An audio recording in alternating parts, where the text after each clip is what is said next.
Welcome to our channel. Today we how to configure Kajabi versus Teachable to choose your platform. Complete guide step by step clearly. Begin by identifying your primary goals for using an online course platform.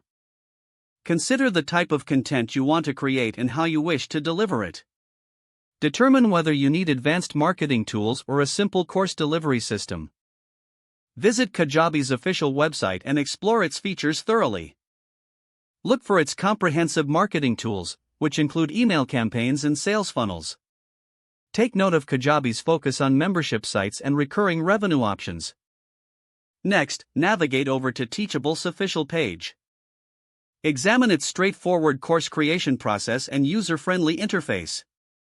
Evaluate the payment options each platform offers, including transaction fees. Check Kajabi's pricing plans to see what features are included at each level. Review Teachable's pricing to understand the differences in features and limitations. Consider the customization options available in both platforms. Look at the ease of integrating third-party tools like email service providers and payment gateways. Evaluate the analytics and reporting features on both platforms. Understand how each platform handles student progress tracking and engagement.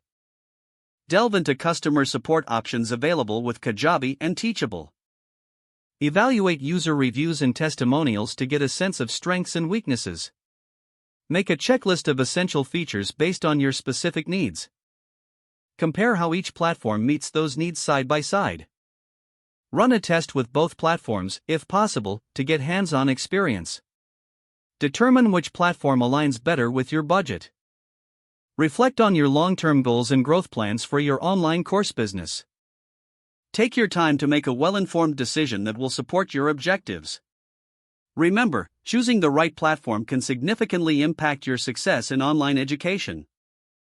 If the page does not load, refresh the browser or try again in a private or incognito window. Make sure you are using the correct email address, then retype it carefully to avoid small typos. If your password is not accepted, use the reset option and create a new strong password you can remember. Check your spam folder for verification or security emails, then complete any requested confirmation steps. Don't forget to like this video and subscribe to our channel for more step-by-step tech guides.